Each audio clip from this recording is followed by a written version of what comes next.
Good evening मेरे बच्चे। यहाँ क्वेश्चन दिया हुआ है कि x पर पावर 5 x पर पावर 3 गुने बाई गुने बाई गुने बाई गुने जेड। तो इसका हमें गुना करना है, चर संख्या है, तो इसका गुना हम कैसे करें? तो बच्चों कोई दिक्कत तो नहीं है गुना करने में, बस समझने की देर है। मैं बता चुकी हूं कि यदि आधार 1 रहेगा तो उसका पावर गुना में जुड़ जाता है।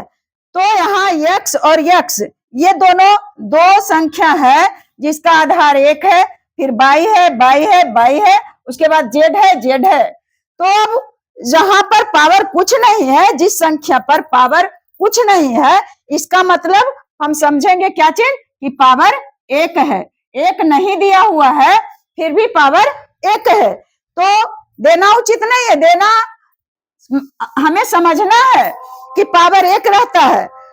कहीं भी कोई संख्या रहे, चर संख्या रहे, अचर संख्या रहे, जिस पर कोई पावर नहीं है, कुछ पावर नहीं है, उसका पावर 1 होता है।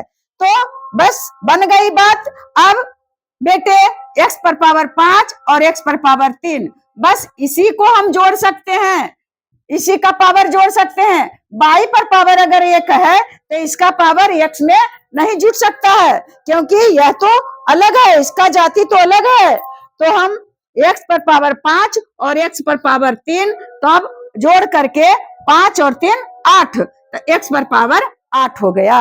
अब फिर है गुने, ये अलग है तो इसलिए हम गुना का चिन्ह दे रहे हैं।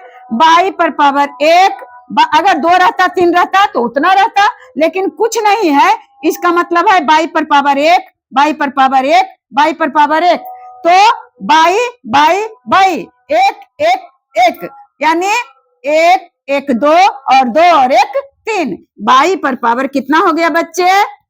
3 हो गया। समझने का कोशिश कीजिएगा तो समझने में देर नहीं लगेगा।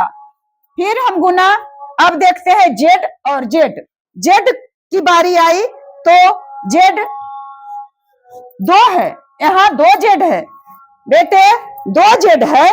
तो फिर ऐसा नहीं है कि x पर पावर 1 रहेगा, बाई पर पावर 1 रहेगा, जेड पर पावर नहीं रहेगा। बताए हो कि कोई भी संख्या है जो सादा है, उस पर कोई पावर नहीं दिख रहा है, तो हम जानेंगे कि उस पर पावर 1 है। तो जेड पर पावर 1 और जेड पर पावर 1, 1 और 1 कितना हो गया? 2 हो गया। अब हम इसे और सरल रूप में लिख सकते हैं। यह जो गुना का चिन्ह है वो हटा देंगे तो भी वहां गुना समझा जाता है। तो x पर पावर 8, बाई पर पावर 3 और z पर पावर 2, यही आंसर हुआ। और मैं आशा कर सकती हूँ बच्चों, आप लोग से पूछती हूँ कि मैं आशा कर सकती हूँ कि आप लोग को अब यह जरूर समझ में आ गया होगा।